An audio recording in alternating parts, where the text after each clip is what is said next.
Hello and welcome to Texans Talk Money. I'm Kyla, your host and a peer financial coach at Texan Smart.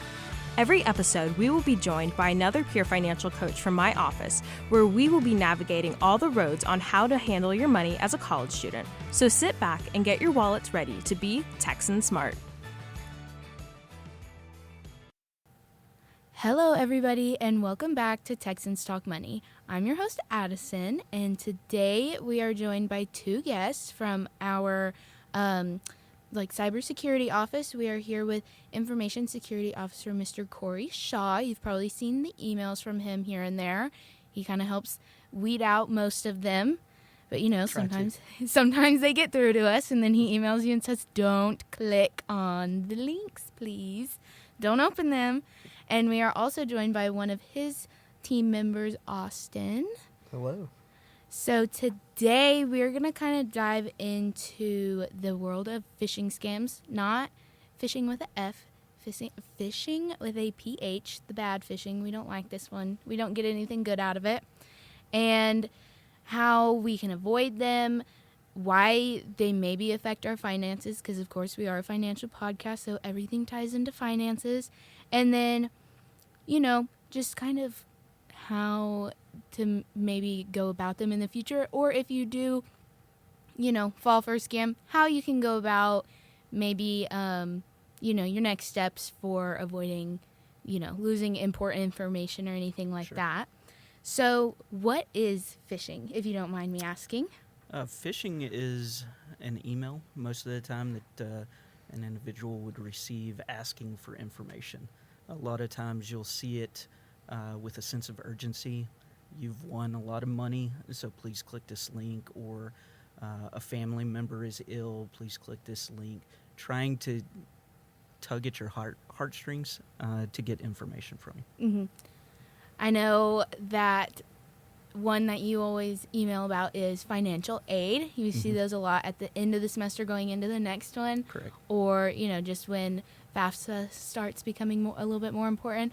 I got so many from you. I was like, who is this person? And why does he keep emailing me? And then I opened it. I was like, oh, he's trying to help me not lose all of my money. That way I can actually, attend school. And I know one time we actually had someone come into the office that was like, well, my mom was like, there's like $3,000 missing out of my college fund, and she doesn't know what happened to it. And we were kind of like, that's definitely a financial aid question, but she left, and we all kind of looked at each other and were like, that's definitely probably one of those scams, that big one that came through back when we first started this semester that a lot of people fell for. Yeah, we do our best to try to remove any phishing attempts or any bad emails before they are delivered to mailboxes, but the bad guys are good enough that some messages get past us. But each year we do sadly see a student or two that falls for a phishing attempt, provides bank account information, and does ultimately lose money. A lot of times we're able to work with the student and get those funds back, working with banks and working with Chief Welch and his team with the Tarleton Police Department. Both of those teams work with us to get most of the funds back, and the financial aid department on campus. I know that's probably a lot of work, and it's pretty stressful, especially when people are coming and being like, I lost all this money, how do I get it back? And you're like, well, that's going to be a bit of a process. And then it also just affects how, they go about school, because students will be like, well, now I can't attend my classes because nothing's getting paid for, so I'm not allowed to show up. And they lose what they're here for, and then they lose a lot of, maybe possibly where they have to live if their financial aid is helping them with that, or books or anything like that. I know if I came across that, I would probably be SOL, sore out of luck for sure, because most of my financial aid pays for where I live. So if I was left on the streets, I don't know what I'd do. So it's at this point, for those listening, I want to mention that if you ever receive an email, if you receive a call, a text, anything that is Tarleton related and you have a question about its legitimacy, if you'll reach out to us, you can call the Tarleton Office of Innovative Technology Solutions at 254-968-9885. Our team that answers the call will help get you to us, and we'll be more than happy to review the email, verify that it's good or bad. And if it's bad, that gives us the opportunity to remove it from your mailbox, as well as any other students that may have received the message. So I want to introduce, you already introduced him at the beginning, but Austin Mangum is one of our seniors that works in SOC, or the Security Operations Center, and he receives emails daily that he's asked to review. He does a great job removing the bad emails. Austin, do you have anything else you'd like to add to that? It really depends on the day sometimes, but we'll receive anywhere from, 5 in a day to somewhere between 100 to 500 emails from people on campus forwarding phishing emails to us. So there's a lot going on behind the scenes that I guess some people wouldn't know about when it comes to some of the phishing emails that we receive. So we'll go through, like Cory's saying, and take a look at the emails that are sent and determine whether or not they're legitimate or if they're not legitimate. Some of them are pretty obvious. Yeah. Some of them are like, we're going to find you, and we're going to find you if you don't respond to this email. Like, last time I checked, you're not the IRS. That's what I'm saying. It's stuff like that. Like, I don't think you have access to that information. Comes from jamie4632@gmail.com. Or they've got, like a PDF at the bottom that fakes, like, the e-signatures. And I'm like, that doesn't look right. Yeah, the IRS will not want a bill paid with Chick-fil-A gift cards. Nope. That will never happen. They don't want an Amazon gift card. Is that a real email you Sure. had? Sure. Oh my gosh. I mean, if I saw that, I would laugh hysterically as I am now, because that just seems It seems insane. So out there, but we have seen people fall for it. That. Yeah. That's crazy. So that's why we're so grateful for you allowing us to speak today and try to share and educate the Tarleton campus that these things do happen. Some attempts are better than others. So I always tell people, anytime you get any email, question it. Look at the links, kind of hover over it to see if this link looks legitimate. If it doesn't, if it's pulling at your heartstrings to do something quickly, maybe take a step back and think through, do I really expect to get an email from Target today saying something about a package? The Postal Service, UPS, FedEx will never email you and say, if you give me a $5 gift card number, we'll get your package to you sooner. And then we're in March, so we're getting very close to tax day. So this is the time of year that we see a lot of phishing attempts around taxes. You need to pay your taxes immediately or you'll go to prison. Once again, the IRS doesn't threaten you that way through email. No. So if you get something like that, question it. Yeah. So I know you had mentioned, like, texting calls and everything. So that's kind of one thing that I was thinking about before coming on this episode with you, is one that's actually gone kind of nationwide viral, I guess, currently, or at least I know in the state of Texas and a little bit in Oklahoma, is the toll road text messages. Yes. For the toll payments. I got that one day, and I was like, oh, I drive the toll roads. I was like, maybe this is something that my parents put me on, and I read that. And I was like, that is the most absurd thing I have ever heard, because what in the world? Like, you can't even tell me what toll road I've been driving on, and I'm not pressing your link. That's all these random letters and numbers that doesn't seem, reliable at all, and especially because my number is not a Texas number. It's a Florida number, and so I got the toll road there is called SunPass, and it was like, pay your SunPass toll. I haven't been to Florida in 3 years. But you did exactly what you should have done. You got a text you weren't expecting. It had gibberish in the link that it was wanting you to click. You hadn't been there in a long time. So you did exactly what you were supposed to do by questioning the legitimacy and not clicking and putting in your debit card, credit card information, bank account information. So you did exactly what you should have done. Yeah, and I'm broke anyways, so I would have had to call my mom, and she would have been like, "Addison, Shay, what are you looking at? Because this is not real. What are you doing, falling for this?" So, but you saw the bad actors or threat actors, as they're referred to in cybersecurity, reaching out to people that had toll tags. I have a toll tag. I got the text message as well, and I thought, I know I'm current on my bill. Why are they saying I'm not? And then I started paying attention exactly what you did. And thinking, this is not legit. Yeah.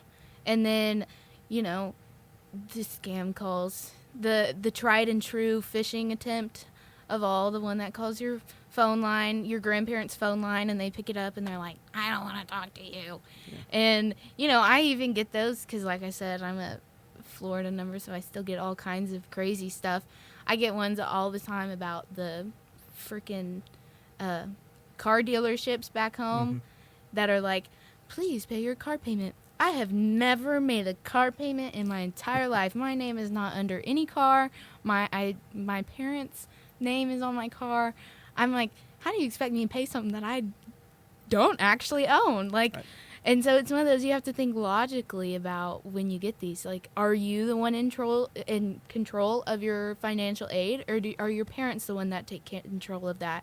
Or does the government pay that for you so you're not having to worry about, putting in tuition payments? I know some people's tuition is fully covered.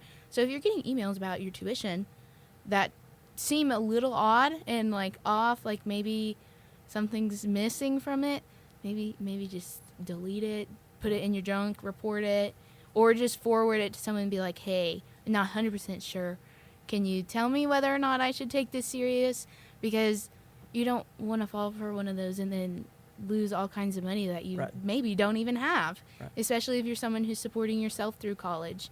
You don't want to fall for those because then you're going to be SOL. Like I said, like you're going to be at a loss and you're not going to know what to do because they don't really give out financial aid for people that fall for phishing scams because you're not really trustworthy and all. So why is this, and that kind of leads into the why it's relevant to the financial aid or to finances is if you're falling for scams that are asking for your money, you're going to lose your money. Yes. And that's going to affect you in your future and, not being able to pay for things. Yeah. And then especially if you're someone who doesn't work a job and maybe you're on a stipend or an allowance or whatever it may be, whatever your case is, you don't have piles of money sitting around to where you can spare $200 because you got this scam text that was like, pay your $200 toll fee. I know I wouldn't be able to do that if I fell for that. And we're not always talking about thousands and thousands of dollars, but when you're a student and financial aid and that's how you're paying for your books, that's how you're paying for rent, like you mentioned, could be how you're eating. Yep. So when you're talking about that, $50, $100, that really impacts our students. Yeah. And then I know we've talked about like people actually fall for some of these and, what they do to kind of get at it. So how, like, the way that it works is it messes with the psychology in your brain. Like you said, it pulls at your heartstrings and tries to get you to, like, feel something. Like TV shows and movies always make jokes about, like an Arabian prince that wants to send you $4,000 because they think you're gorgeous. Yeah. They've never seen a picture of you. How are they going to know what you look like? Something like that. So don't fall for that because then they give them your bank information and they took $4,000 from you. Yep. So now you could be in the negatives and now owe money instead of quote unquote being owed money. So it's. And another attempt that we see pretty frequently is somebody receiving an email that a Tarleton alumni is looking for somebody to pet sit or walk their dog. You're probably not going to get paid $400 or $500 an hour to walk somebody's dog. So that goes back to really thinking about what you're reading and does this seem reasonable or not? Yeah. Because if you're looking at each email and does this really sound reasonable, then you'll cut down on a lot of the phishing attempts. But Yeah. like I mentioned earlier, we have a team of 8 students, with Austin being one of those. Sadly, he is graduating in May, so we're going to lose Austin and another member, Jacqueline. Sadly, they're graduating in May, but we are always happy to review any of those emails, any messages that you receive to see, are they real or not. I mean, that's what they're there for. Yep. So why not use your resources? You pay for it, Absolutely. use it. It's just like the health center. Like, why go to the hospital when you could go to the health center? You know, kind of things like that. But your financial and your cyber health. Think about it that way. I like that. So we like to make our little our bridge building, as I like to say. We like to tie everything back. So, you know, how are they going to target your finances? I know we've kind of talked about that a lot, but they're going to ask for credit card information. They're going to ask for credit card information. They may ask you to go purchase a gift card, which I think is crazy. They may actually give you money, allow you to deposit it, say, I gave you too much money, and then you pay them back, and their money has not totally cleared the bank.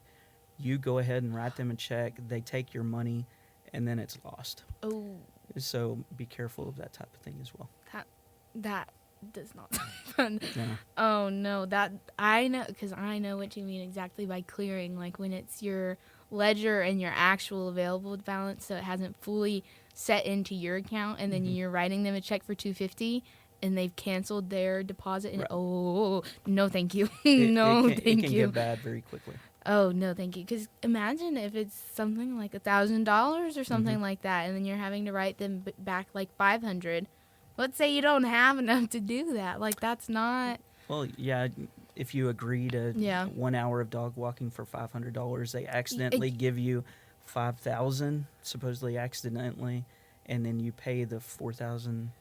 I mean, you'd have to be like back. A billionaire to pay someone $500, or really, really, really, really care about your dog to pay $500 to walk a dog for an hour. That really seems crazy to me. I like my dogs, but not $500. Not $500 an hour. No, I'll give you $5. I'll give you $5 if I feel like you deserve to be paid. So what are some of those red flags that we can kind of catch those phishing attempts with?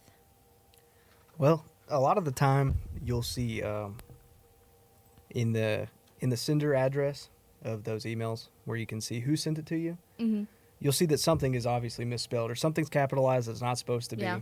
It just doesn't look right.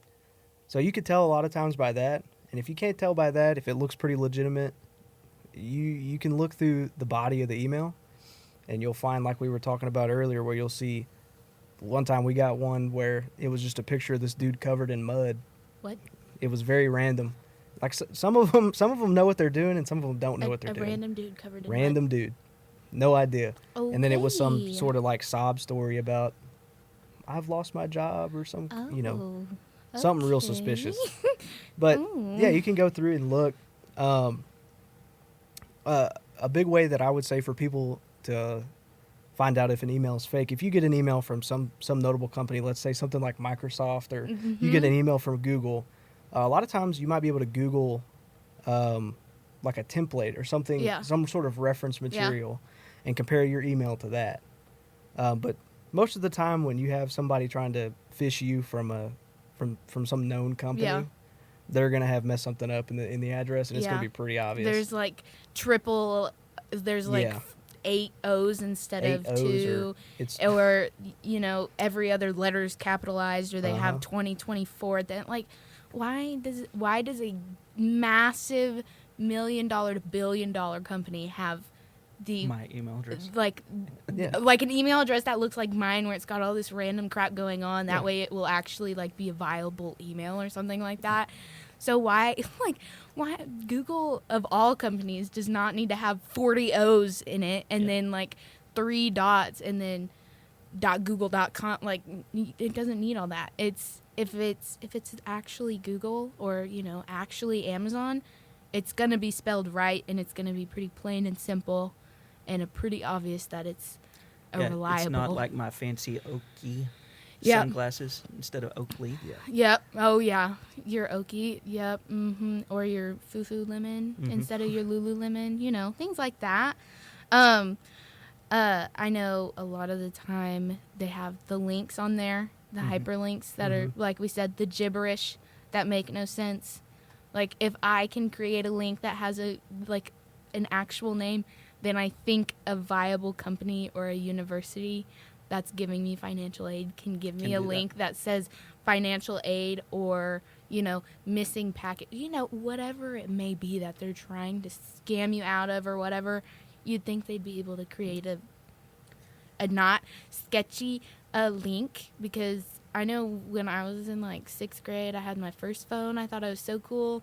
Amazon texted me, and this link, there were like 40 pop-ups that came up, and I was like, what is this? And I went to my mom, and she's like, well, we have to reset your phone. And I was like, great. Okay, so all my pictures are gone. All my games are gone. I was very sad that day. It was not a good day for me. And speaking of valid addresses, one thing I wanted to mention is your professors, financial aid at Tarleton, the Tarleton Police Department, the President's Office, the individuals that you would expect to get emails from, dining services, it's not going to come from a Gmail email address. So look at the email address. Is it from @Tarleton?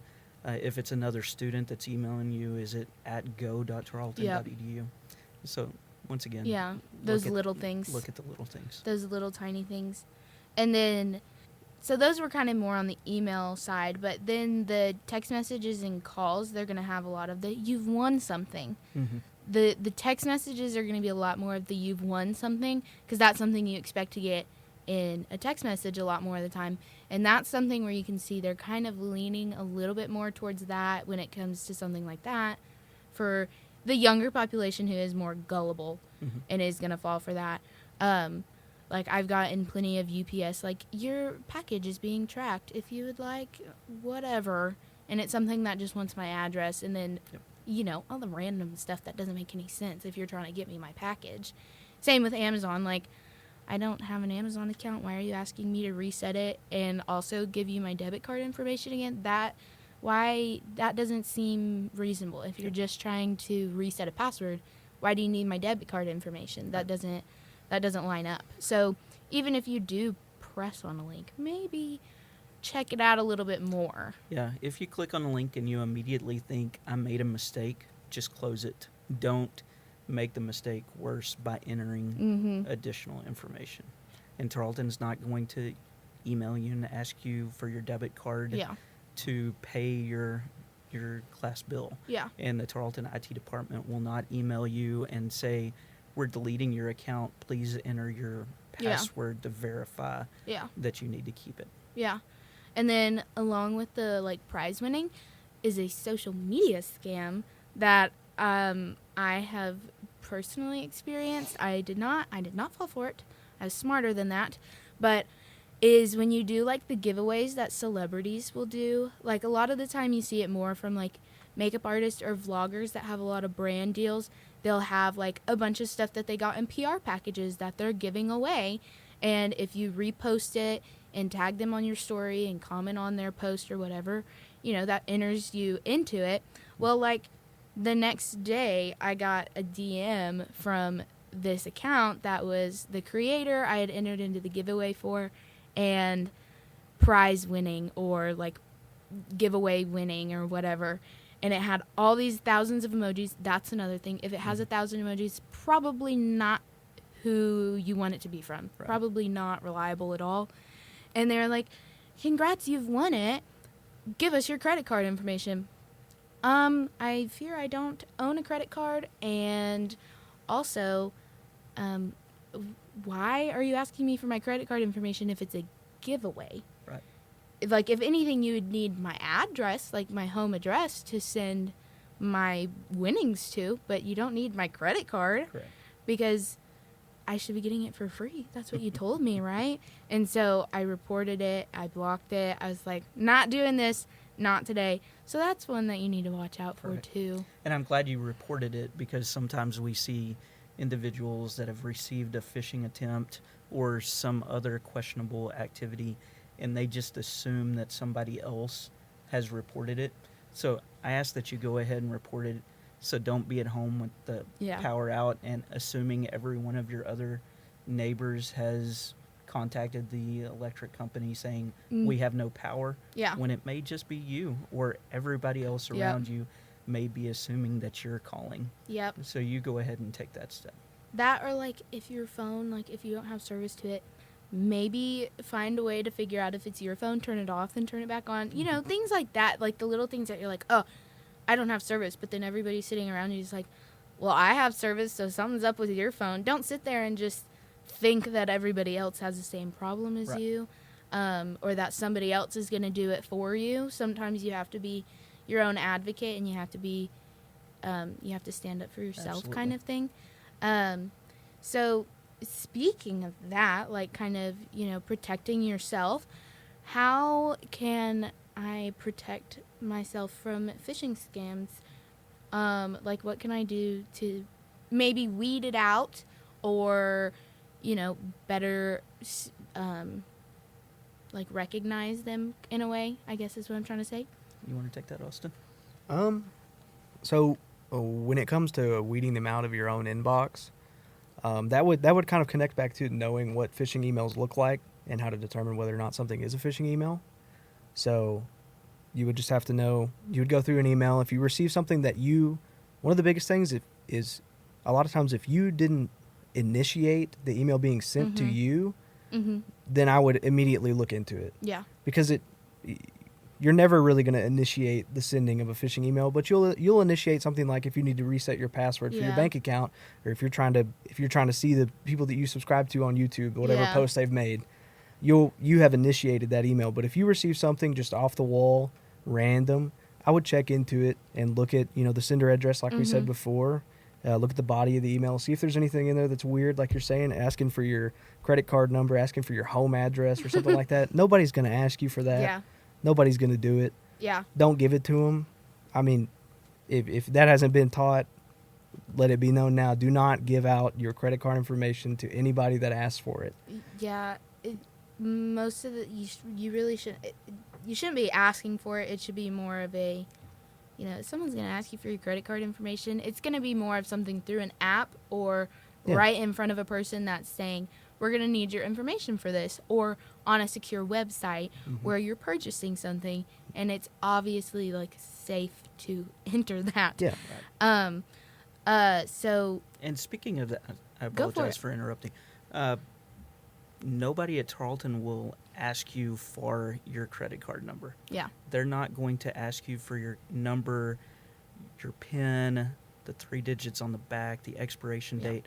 They may, if it's a valid communication, may ask you to go somewhere to pay, enter that information yourself, but they do not contact you and ask you for that information. Yeah. I will never give out my information unless I'm sitting right in front of someone. I'm very big on that. Like, I'm very picky about where I do my online shopping. Because of that, I'm like, I'm a college kid. I don't have bukus of money to just be losing. So I'm picky about where I put my money. And then speaking of online purchasing, I ask that if you are signing up for a Target account, or you mentioned Lulu earlier, if you're creating, and I have 2 daughters and a wife, so I knew exactly what you're talking about. But if you're going online to create an account, don't use your Tarleton email address to do that. Because if Target or whomever is compromised, if you're using the same password for Tarleton and Target, then your information with us is now at question, and we're going to reach out to you and ask you to reset your password. Yep. That is one thing. Never, ever, ever start an account with anything other with your Tarleton email that doesn't have to do with Tarleton. Correct. Because also, if I'm correct, when you graduate, that email is pretty much shut down and doesn't work. You're not receiving those emails because it's not necessary for you to be getting emails about the smokestack lighting tomorrow when you live in, you know, Alabama. You know, like, it's unnecessary. The same is true for faculty and staff. Once they are no longer affiliated with the university, they'll lose their email address. Yeah. If they're a retiree, they may get it at retiree.tarleton.edu address. but it's not going to be the same. Yeah, it's not going to work. I know one of my school emails that I had in middle school, I signed into YouTube with it, and I lost all the people I was subscribed to and all of this. And I was like, well, that sucks. So then I had to start my own account. So younger Addison made lots of mistakes, but she learns, and then she tells them on the podcast for everybody else to hear her embarrassment. So,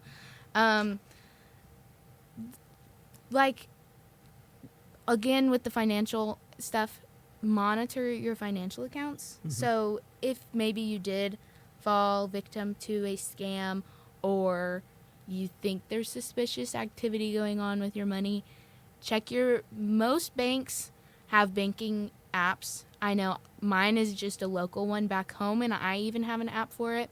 Most banks have banking accounts, and they will tell you what your available balance is, your ledger balance, if you have an outstanding payment or anything like that. And they'll also make it to where you can set up automatic transfers. Yes. So if there's a transfer that's pulled, or an automatic withdraw for bills or something like that, if there's something in there that you're like, I didn't set up that $300 payment, or even just a $50 payment, maybe look into that. Call your bank, call whatever cybersecurity company they may use for your bank account.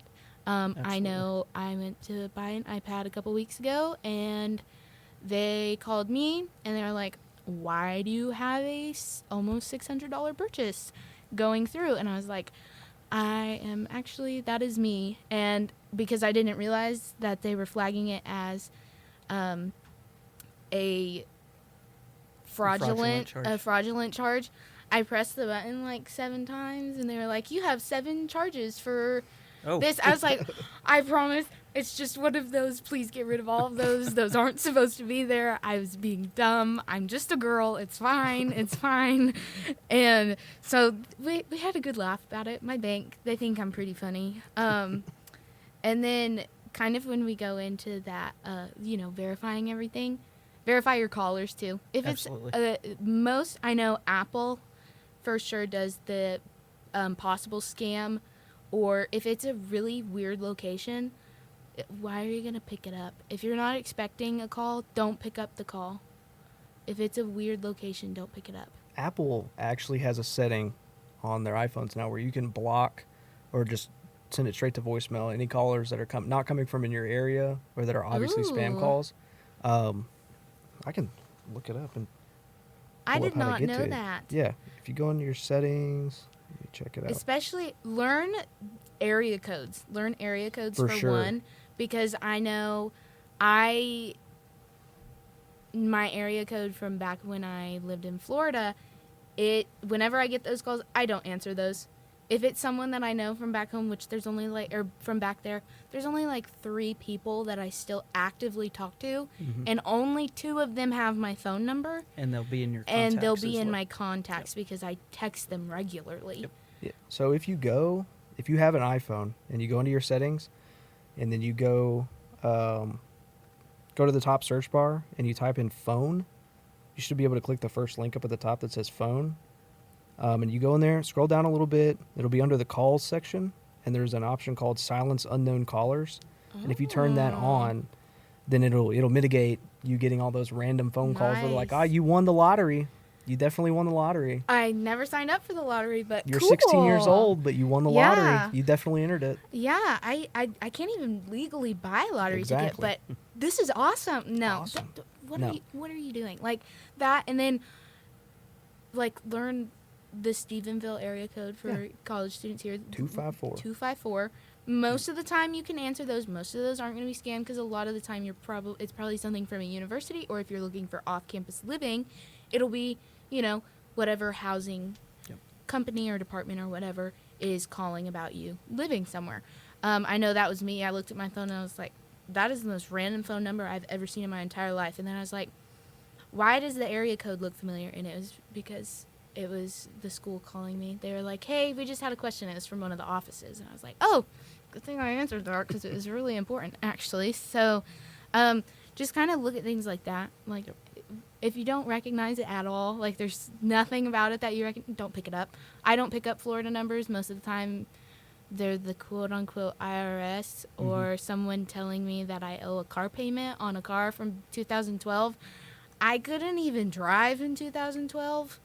I could barely write a coherent sentence. So I don't think I have a car payment due on a car from 2012. And then, we kind of have touched on all the things of what you can do when you have been phished or when you think you've been phished. So just change your passwords if you have entered your password for something or anything that may be compromised. I would even say change your password on a different device. Yep. Don't do it on the one that you entered information in, just in case they're able to record and see what you're typing. Yeah. You don't want to reset your password to something that they already know. Yeah. And then, contact your bank if it has to do with money. Ask them to freeze your debit card, freeze your accounts. Don't let anything come in, go out, nothing, however long it may need to be. Maybe even just start a whole other account. I know people have done that because they're like, this was way weird, and they wouldn't back off. So I just transferred everything to a different account, shut that one down. It has nothing in it. And even though it may be difficult if you have charges tied to your debit card or credit card, still go ahead and ask for that to be frozen. Ask for a different card number because we've had people fall for phishing attempts. Their information is compromised, but they don't want to change their card number. Yeah. Because they would have to go through and reset everything back up. Yeah. It's not worth doing that. You want to go ahead and reset everything. And then for credit cards, you can enable fraud alerts. Yes. Or you can even just set up alerts for debit and credit to anytime you make a transaction or anything like that, that you'll get a notification where you can, I know my mom has them set up, so anytime I've accidentally bought Sonic, she's like, did you enjoy your Sonic today? And I'm like, yes, I did. So you can set it up for any of that just so you get it, and then if you're like, I'm sitting in my bed and I haven't moved in the past 4 hours, I don't think I bought anything, you can go and report that, and then your bank will take care of it, and that's all you have to do. Absolutely. And then damage control, kind of in the same realm, is review your transaction or for any unauthorized activity, and then monitor your credit report. If it dropped insanely out of nowhere and you just looked yesterday, maybe look into that one. Maybe check and see what's going on. Maybe you had something with school pull out, so maybe it affected it. Whatever it may be, check and make sure that it's your fault and not somebody else's, basically, whether it be good or bad. And reporting, like we said, forward it to a cybersecurity office if it's your school email, or you can report scams to the Federal Trade Commission, FTC, and they can help you take care of it. If it's like a personal email or it's a text message or a phone call, you can just contact them and they'll help you with it, because everybody needs a little bit of help here and there. So Definitely. Just be careful. Don't fall for the stupid stuff. Yeah. And I'm going to call it stupid stuff because, like you said, the gift cards, paying through gift card, that's crazy. I'm sorry. That one caught me off guard. I laughed a little too hard about that one. It's not funny, but it's funny. It is funny. It's not funny, but it is. You're right. It's funny, but it's not. Because that's kind of sad if you fell for that. Yeah. I know I've been taught not to fall for scams since I was in the 6th grade when I got my first school email. And they were like, maybe we should give y'all a lesson on not clicking on the random crap you're going to get. And I was like, perfect. And I have never steered away from that. So I think we've touched on everything. Perfect. And I'm so grateful that I got to have you guys on here and we got to chat about all that. It was really fun. I really liked getting into that and hearing about some of the things y'all have come across. That was fun. And then just remember that you can get some help from Mr. Cory Shaw in Austin if you just, contact the cybersecurity office here on campus. And, as always, be well, be ready, and be Texan Smart.